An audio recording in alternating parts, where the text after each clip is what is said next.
Go away! How can a small bee make so much sound? Believe it or not, that noise comes from the bee flapping its wings fast, really fast. Actually, you'll be surprised to know all kinds of sounds are produced and propagated in the same way. This includes the sound that you hear on plucking at a rubber band, the tinning noise our little sister makes by banging a spoon against the vessels, even the sound of music played by your favorite guitarist.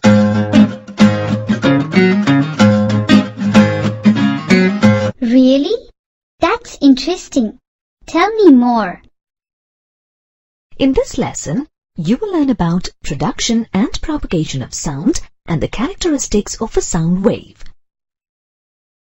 At the end of this lesson, you will be able to define sound, explain how sound is produced, explain how sound propagates from the source to the listener, demonstrate that sound needs a medium to travel, compare longitudinal and transverse waves, identify the main characteristics of a sound wave, and compare the speed of sound in different media. Let's start with what sound is. Sound is a form of energy that produces a sensation of hearing in our ears. You mean like heat? Yes, of course. Here's an interesting experiment that proves it. To start, we take a tin can and remove the base and the lid of the can to create a cylinder open on both sides. Then we stretch a balloon around an open end of the cylinder and secure it with a rubber band so that a stretched membrane is formed. We then take a small mirror and stick it to the stretched membrane made out of the balloon on the outer side of the cylinder. Using a laser torch, we focus a light ray on the mirror such that it reflects on a wall as a spot. The final step is to shout in the open end of the cylinder. This is an experiment. Did you see how the reflected light spot moved on the wall? Oh, yes. If you shout again, it will move again. This is an experiment. As we shout, the voice moves because the vibrations are conveyed through the air to the stretched membrane. The stretched membrane gets tuned to the vibrations of the sound. As the membrane vibrates, the mirror on it also flutters. Hence we see the dancing spot. Now let's take a look at two situations where different types of sound are produced.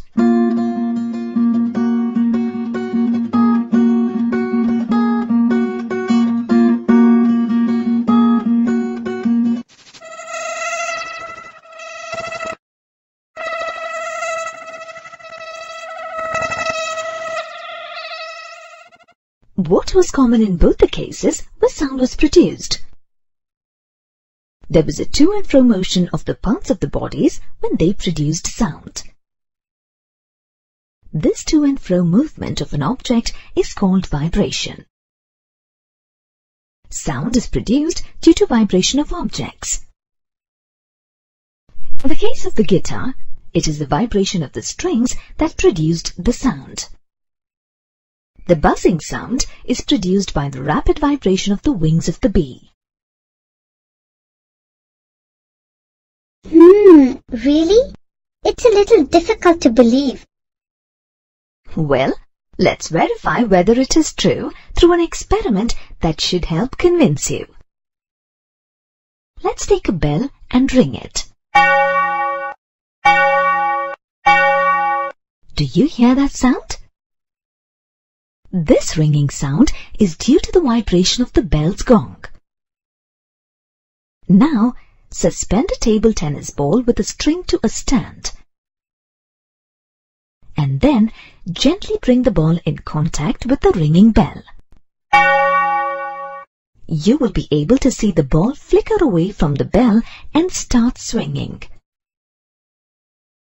This is because the bell is vibrating. This confirms that the sound of the bell was being produced due to vibrations. What is the difference between the sound emitted by a lion's roar and the sound produced by the rustling of leaves?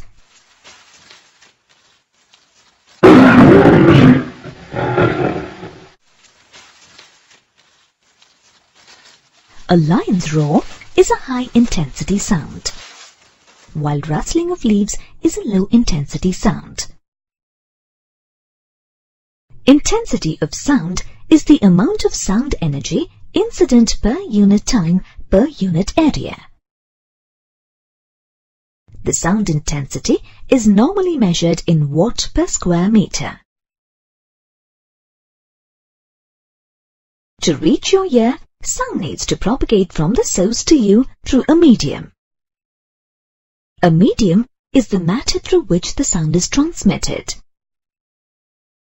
A medium can be liquid, solid, or gas. So how does sound travel? Do the particles in the medium travel from the source to the listener? No, not really. To understand the process of the propagation of sound, let's analyze what happens when we cause a vibration to produce sound. Now, let's see. What happens when we stretch a rubber band and plug it in the middle? The air particles of the medium, which are in contact with the vibrating rubber band, that is, the source of sound, are first displaced from their state of rest. These displaced air particles displace their neighboring particles and then come back to rest in their original positions. Thus, now another set of particles of air between the vibrating rubber band and the listener are in a state of vibration. These particles vibrate in a direction parallel to the line joining the rubber band and the listener. They in turn displace neighboring particles before returning to a state of rest. This process continues until the sound reaches the listener. As you can see, particles of the medium do not move from the source to the listener, but it is the disturbance in the particles that is carried forward to the listener. This kind of a disturbance is called a wave. In other words, a wave is a disturbance that moves through a medium when the particles of the medium set neighboring particles into vibration. Therefore, we visualize sound in the form of waves. Air is the most common medium through which sound propagates. To study the sound waveform in more detail, let's use a tuning fork.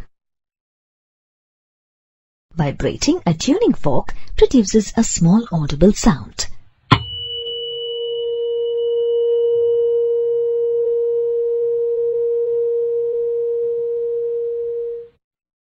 Vibration involves to and fro motion of the prongs of the fork about a fixed point.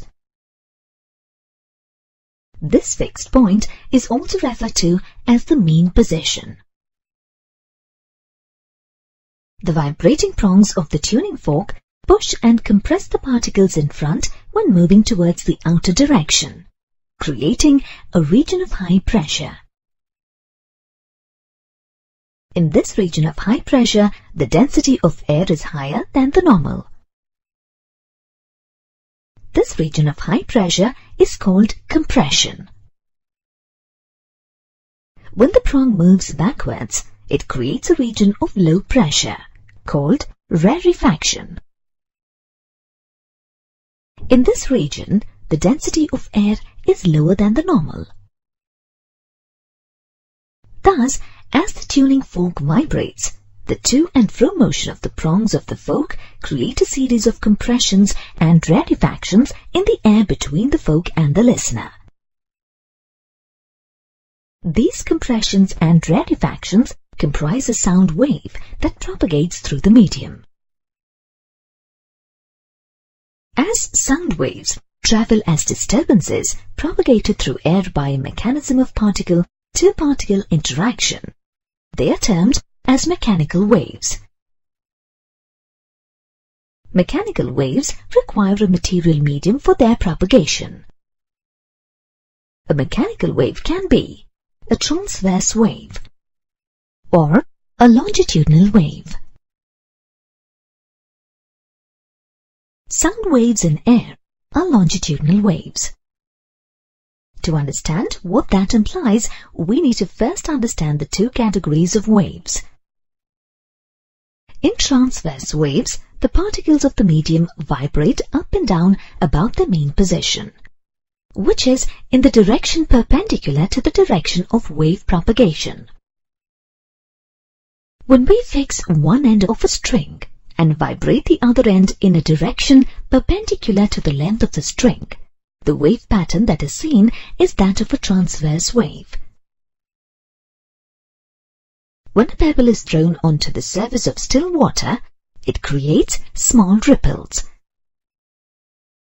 These ripples propagate through the expanse of the water as transverse waves. In fact, try and observe closely tiny particles and dried leaves on the surface when ripples are formed.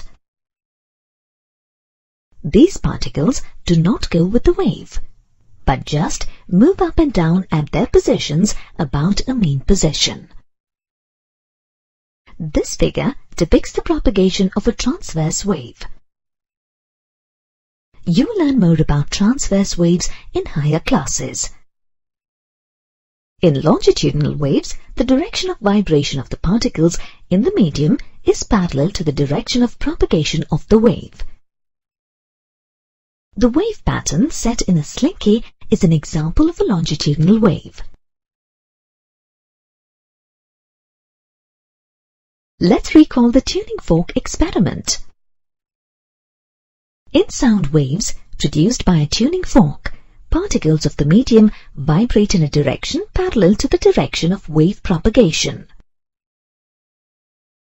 This produces compressions and rarefactions in the wave, similar to that in the pattern showed by a slinky. Thus, we can see that sound waves in air are longitudinal waves. A complete sound wave can be considered as the repetition of the pattern of a single wave. That is, it comprises a number of compressions and rarefactions in succession. The length of a single wave is called wavelength. In other words, wavelength is the distance between two consecutive compressions or two consecutive rarefactions. It is denoted by the Greek letter lambda.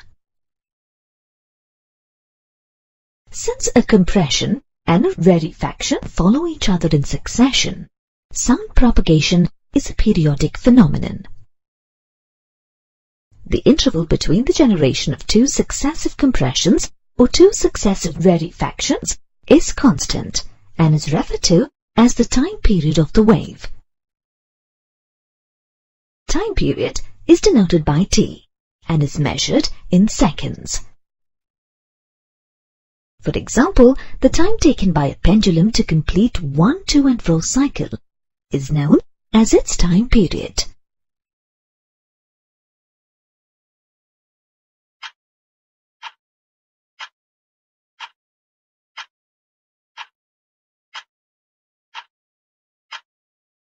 All of us have heard a clock tick.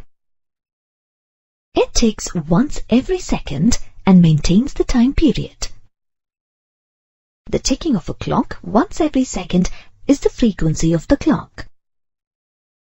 Frequency of sound is the number of waves produced in unit time.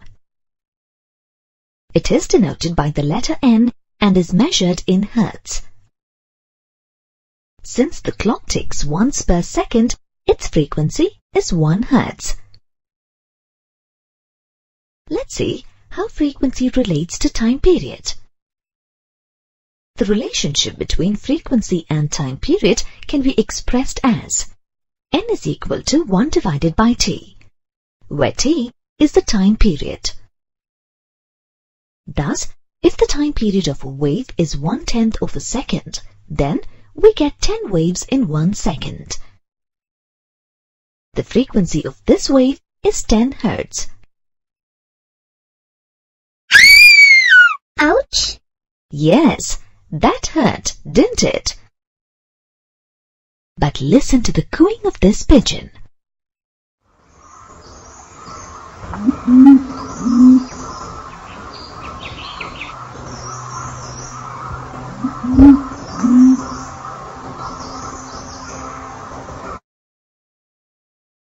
Not so bad, was it?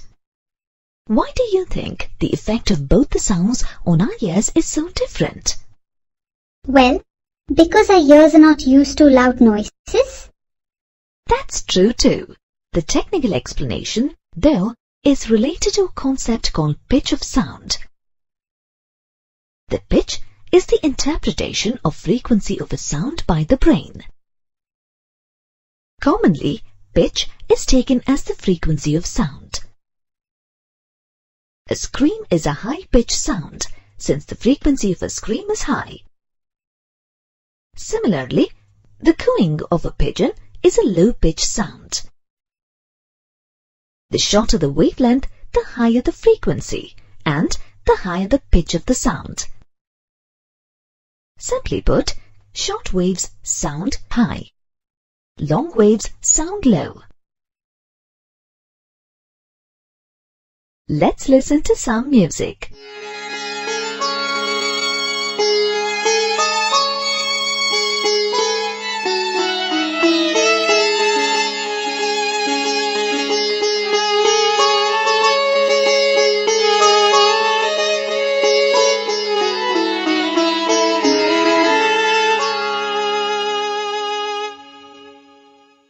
Can you tell whether it is a single instrument or two instruments playing? Yes, it is definitely two instruments. One sounds like a violin and the other could be a sitar. You could identify the difference in instruments because of the type of sound you heard, right? Yes. Sound emitted by every instrument has a unique characteristic that distinguishes it from other sounds with the same pitch or loudness. This characteristic is the quality or the timbre of the sound. If you now listen to each of the instruments playing the same tune separately,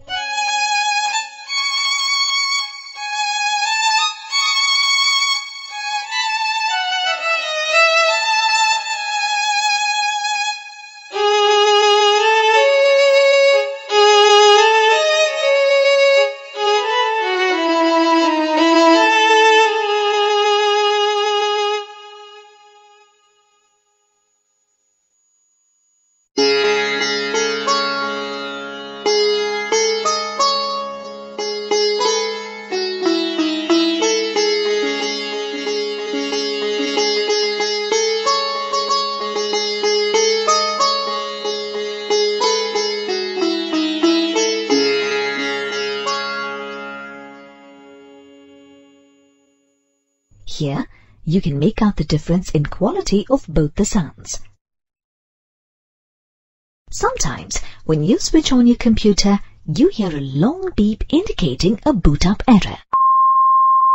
Listening carefully, you make out that this beep is a uniform sound.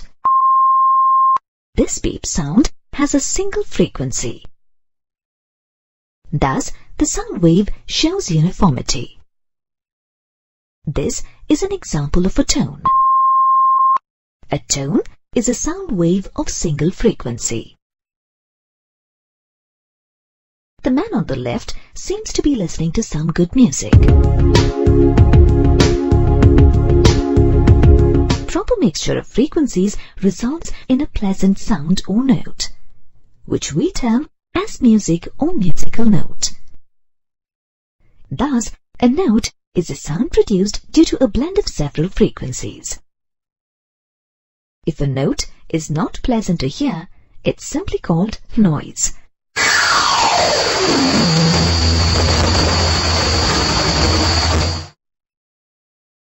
Now, Listen to these sounds. Can you hear me? Can you hear me? What was the difference? One sound was loud and the other was very soft. What makes these sounds different? It is a characteristic called amplitude. The loudness of a sound depends on its amplitude. Amplitude of a sound wave is the maximum displacement of the vibrating particles from their mean position. It is represented by the letter A and depends on the force with which an object is vibrated. Greater the amplitude, louder the sound heard, and lesser the amplitude, the lower the audibility of the sound. Listen to these two sounds produced by the same drum.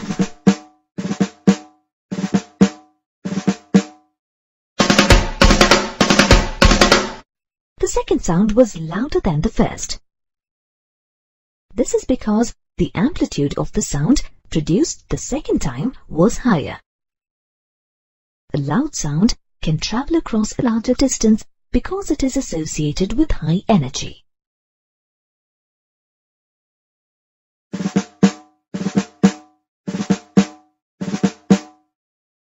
What about the speed of sound though? How fast can it travel? Comparatively speaking, the speed of sound is less than that of light. If you notice, on stormy days, we see the lightning first and then hear the thunder.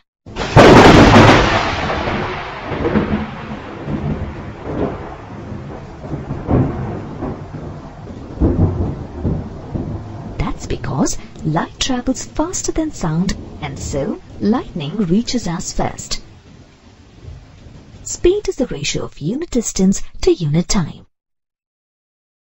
For a sound wave, the unit distance is its wavelength, lambda. And the unit time is the time period, t. Therefore, the speed of a sound wave is the ratio of its wavelength to its time period. It is denoted by the alphabet V. You know that the reciprocal of a time period of a sound wave is equal to its frequency. Therefore, the speed of a sound wave is the product of its frequency n and wavelength lambda. What about the speed of sound in a medium other than air? Well, that differs from medium to medium. The speed of sound depends on the properties of the medium through which it propagates. The important properties that affect the speed of sound are the temperature and the density of the medium. If the temperature of a gas increases, its density decreases, resulting in an increase in the speed of sound and vice versa. The speed of sound in various media at specific temperatures is given in the table. From this table, you can see that sound waves propagate faster in solids than in liquids and gases. And what happens when an object is moving faster than sound can move in that medium? Very good question. Have you ever heard of sonic booms?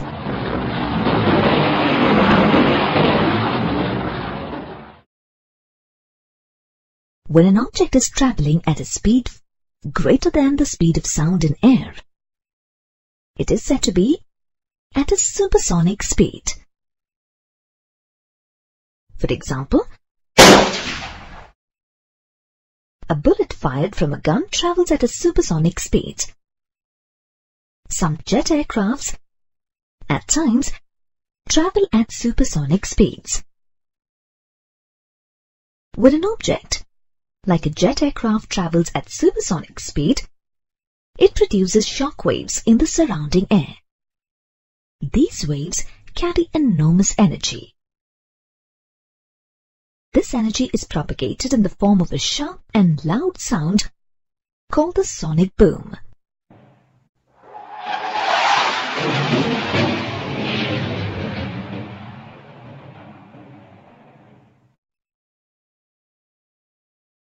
But then, what happens when there is no air or no other medium? What happens to a sound produced in such a situation? Sound cannot travel in the absence of a medium. We know that the sun is a huge ball of fire. The reactions of gases in the sun result in explosions that produce light as well as sound. Why do you think we are able to see the sun's light, but not hear the sounds of these explosions? Because sound needs a medium to travel. We just said that sound needs a medium to travel. Let's verify this through an experiment. We take an electric bell and fit it in an airtight glass bell jar. The bell jar is connected to a vacuum pump from one end and a power supply with an on or off switch at the other end. On pressing the switch, you will be able to hear the bell ringing. Now suck out all the air from the bell jar using a vacuum pump.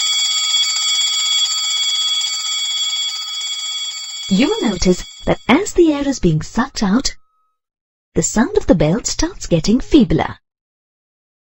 In fact, the sound of the bell is not audible at all once all the air in the bell jar is sucked out. That's because absence of air has created a vacuum inside the jar, meaning there is no medium in the jar now. This confirms that sound needs a medium to propagate. This brings us to the end of this lesson on production and propagation of sound. In this lesson, you learned how sound is produced and propagated. You also learned about longitudinal waves and transverse waves in relation to sound waves. Finally, you learned about some important characteristics of sound waves. The section on solved problems provides you an opportunity to review some model problems based on these concepts. Can you calibrate a stopwatch to directly show the depth at which the water is present? You can find clues to solve such a problem in Solved Problem 3. To revisit the key points covered in this lesson, please review the flashcard